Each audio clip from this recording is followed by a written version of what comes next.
नमस्कार। रो रो कर सिसक सिसक कर कहता मैं करुण कहानी, तुम सुमन लोचते करते जानी अनजानी। काव्य के 4 तत्व होते हैं: भाव तत्व, विचार तत्व, कल्पना तत्व और शैली तत्व। शैली का घटक भाषा माना जाता है। शैली का अन्य घटक अलंकार को अधिग्रहित किया जाता है।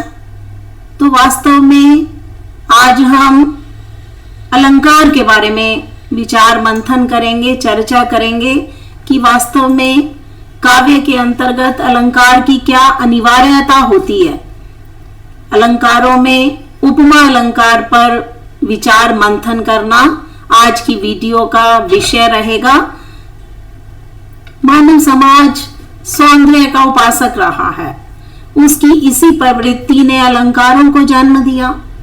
शरीर की सुंदरता को बढ़ाने के लिए जिस प्रकार मनुष्य भिन्न भिन्न प्रकार के आभूषणों का प्रयोग करता है, उसी प्रकार भाषा को सुंदर बनाने के लिए, कलात्मक बनाने के लिए, सौंदर्यमयी बनाने के लिए अलंकारों का सृजन किया जाता है। काव्य की शोभा को बढ़ाने वाले धर्म को अलंकार कहते हैं। काव्य में भाव और कला के सौंदर्य को बढ़ाने वाले उपकरण को अलंकार कहा जाता है। अलंकार काव्य की शोभा को बढ़ाने वाले तत्व हैं। अलंकार शब्द 2 शब्दों से मिलकर बना है, अलम और कार। अलम शब्द का अर्थ होता है आभूषण और कार शब्द का अर्थ होता है सुसज्जित करने वाला। मतलब जिस तरह से आभूषण धारण करने से शरीर की शोभा बढ़ती है, शरीर सुंदर लगता है, उसी प्रकार अलंकार से भी काव्य में चमत्कार उत्पन्न होता है। अलंकार से काव्य की शोभा बढ़ती है। अलंकार से काव्य कलात्मक और सौंदर्यमयी बनता है। अलंकार 3 प्रकार के होते हैं: शब्दालंकार, अर्थालंकार और उभयालंकार। आज हम अर्थालंकार की चर्चा करेंगे। अर्थालंकार क्या होता है? जहां अर्थगत चमत्कार उत्पन्न होता है वहां अर्थालंकार माना जाता है। अर्थालंकार के 100 से भी अधिक भेद माने गए हैं: उपमा, रूपक, उत्प्रेक्षा, अतिशयोक्ति, अनयोक्ति, संदेह, भ्रांतिमान, विभावना, विरोधाभास, दृष्टांत, ये सभी अर्थालंकार के प्रतिरूप हैं। तो आज हम उपमा अलंकार की परिभाषा, भेद और उसके उदाहरण पर विस्तार से चर्चा करेंगे। उपमा अलंकार के 4 अंग होते हैं: उपमेय, उपमान, साधारण धर्म और वाचक शब्द। पहले उपमा अलंकार की परिभाषा पर विचार कर रहे हैं कि उपमा अलंकार क्या होता है। उपमा शब्द 2 शब्दों से मिलकर बना है। उप का मतलब है समीप और मा का मतलब है देखना। जब 2 भिन्न वस्तुओं और 2 व्यक्तियों के समान धर्म होने के कारण समानता प्रकट की जाती है, वहां उपमा अलंकार होता है। जब 2 वस्तुओं के गुण, आकृति और स्वभाव में समानता दिखाई जाती है, वहां उपमा अलंकार होता है। 2 भिन्न वस्तुओं की तुलना करने के लिए भी उपमा अलंकार की संसृष्टि की जाती है। उपमा अलंकार के 4 अंग हैं: उपमेय, उपमान, वाचक शब्द और साधारण धर्म। जिसकी उपमा की जाती है, दी जाती है, वो उपमेय होता है। जिससे उपमा दी जाती है वो उपमान कहलाता है। जिस शब्द से उपमा प्रकट की जाती है वो वाचक शब्द है। जिस गुण की उपमा दी जाती है वो साधारण धर्म कहलाता है। अब एक उदाहरण के माध्यम से उपमा अलंकार के सभी अंगों को समझना चाहेंगे। सागर सा गंभीर हृदय हो, गिरी सा ऊंचा हो जिसका मन। इस उदाहरण में उपमेय क्या है?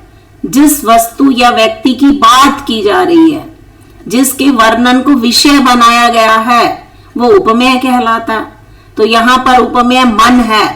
मन को उपमेय के रूप में परिकल्पित किया गया है। जब उपमेय की किसी प्रसिद्ध वस्तु से तुलना की जाती है तो उसे हम उपमान कहते हैं। तो यहां पर सागर से, गिरी से मन की उपमा की गई है तो गिरी और सागर ये उपमान के रूप में परिलक्षित हुए हैं। साधारण धर्म, उपमान और उपमेय की समानता का धर्म जब प्रकट किया जाता है, बताया जाता है, जो गुण उपमान और उपमेय की तुलना करते हैं उन्हें हम साधारण धर्म कहते हैं। गंभीर और ऊंचा यहाँ साधारण धर्मों के रूप में प्रकट हुए हैं। वाचक शब्द, जब उपमान और उपमेय की समानता प्रकट होती है जिस शब्द से, वो वाचक शब्द कहलाता है। सा यहाँ पर वाचक शब्द के रूप में परिकल्पित हुआ है। तो उपमेय, उपमान, साधारण धर्म और वाचक शब्द सभी अंगों के माध्यम से उपमा अलंकार की संसृष्टि होती है। एक अन्य उदाहरण, सीता का मुख चंद्रमा के समान सुंदर है। यहाँ सीता उपमेय है, चंद्रमा उपमान है, सुंदर साधारण धर्म है और के समान वाचक शब्दों के रूप में प्रकट हुए हैं। पीपर पात सरस मन डोला, यहाँ मन उपमेय है, पीपर पात उपमान है, सरस वाचक शब्द है, डोला साधारण धर्म है और इसी कारण यहाँ पर उपमा अलंकार है। नील गगन सा शांत हृदय था रो रहा, हृदय की नील गगन से तुलना की गई है। इस वाक्य में हृदय उपमेय है, नील गगन उपमान है, शांत साधारण धर्म है और सा वाचक शब्द के रूप में अभिकल्पित हुआ है। नील गगन से सुंदर नयन, नयन उपमेय है, नील कमल उपमान है, से वाचक शब्द है और सुंदर साधारण धर्म के रूप में अभिरूपित हुआ है। तो उपमा अलंकार के कुछ और उदाहरण भी प्रस्तुत किए जा सकते हैं। मखमल के झूले पड़े हाथी सा टीला, टीले की तुलना हाथी से की गई है। तब बहता समय शिला सा जम जाएगा, समय को पत्थर सा जमने के लिए उपमित किया गया है। चांद की सी उजली जाली, चांद के समान उज्जवलता को प्रकट किया गया है। वह दीप शिखा सी शांत भाव में लीन, दीप से उठने वाली ज्वाला के समान शांत अवस्था की परिकल्पना की गई है। कमल सा कोमल गात सुहाना, गाल की कोमलता की तुलना कमल पुष्प से की गई है। कुंद इंदु सन दे उमा रमन वरुण अमन, चंद्रमा के समान दमकता दे तुलना में लाया गया, उपमा में लाया गया, समानता में लाया गया। लघु तरनी हंसनी सी सुंदर, नदी के तट को हंस के समान उपमित किया गया। हाय फूल सी कोमल बच्ची हुई राख की थी ढेरी, बच्चों की तुलना फूल की कोमलता के साथ की गई है। नील गगन सा शांत हृदय था रो रहा, हृदय की तुलना नील गगन से की गई है। कर कमल सा कोमल है, हाथ को कमल के समान कोमल बताया गया। इस प्रकार आरसी से अंबर में आभासी उजियारी लागे, अक्षत्रिय का वक्ष शैल के समान था, मुख बाल रविसम लाल होकर ज्वाल सा बोधित हुआ।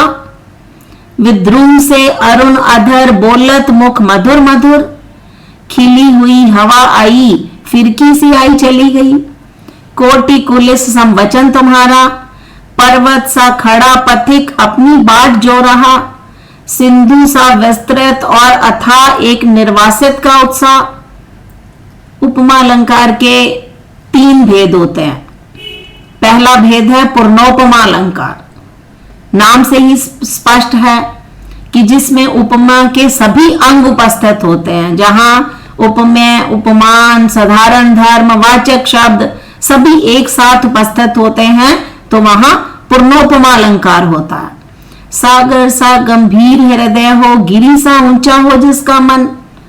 इस उदाहरण में उपमेय, उपमान, साधारण धर्म, वाचक शब्द सभी को संवेद स्वर में उपस्थित किया गया। मन उपमेय है, सागर गिरी उपमान है, गंभीर और ऊंचा साधारण धर्म है और सा वाचक शब्द के रूप में प्रकट हुआ है। इसी कारण यहाँ पूर्णोपमा अलंकार है। लुप्तोपमा शब्द से ही प्रतिध्वनित होता है कि इसमें से कुछ लुप्त है। उपमा अलंकार के सभी अंग लुप्तोपमा में उपस्थित नहीं होते, उनमें से कोई अंग अनुपस्थित होता है, लुप्त हो जाता है, तो वहां लुप्तोपमा अलंकार की संसृष्टि होती है। मखमल के झूले पड़े हाथी सा टीला, यहां टीला उपमेय है, मखमल के झूले उपमान है, सा वाचक शब्द है और साधारण धर्म यहां अनुपस्थित हो गया है, लुप्त हो गया है, इसी कारण यहां पर लुप्तोपमा अलंकार है। तीसरा भेद है मालोपमा। ये भी इसके नाम से ही प्रतिध्वनित होता है कि माला के रूप में जब उपमाओं की श्रृंखला बंधी रहती है तो मालोपमा अलंकार की संरचना होती है। माला के रूप में उपमानों की श्रृंखला, जहां एक से अधिक उपमान एक माला की विनिर्मिति करते हैं, जैसे एक एक मोती से माला की रचना हो जाती है, उसी प्रकार बहुत सारे उपमान मिलकर एक माला की संसृष्टि कर देते हैं, तो वहां मालोपमा अलंकार की संरचना होती है। मुख है सुंदर चांद सा कोमल कमल सियान, पछतावे की परछाई सी तुम उदास छाई हो कौन, दुर्बलता की अंगड़ाई सी अपराधी सी भय से मौन। स्पष्टीकरण देते हुए यही कहा जा सकता है कि उपमेय के लिए अनेक उपमान प्रस्तुत किए गए हैं। एक माला की विनिर्मिति की गई है, अंगड़ाई सी अपराधी सी, एक ही पंक्ति के अंतर्गत ज्यादा सारी उपमाएं दी गई हैं, तो माला के समान उपमाओं अंतर्गुथित होने के कारण यहां पर मालोपमा अलंकार है।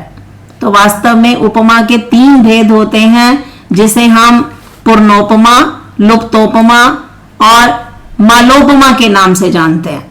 तो यही वास्तव में उपमा की अवधारणा है।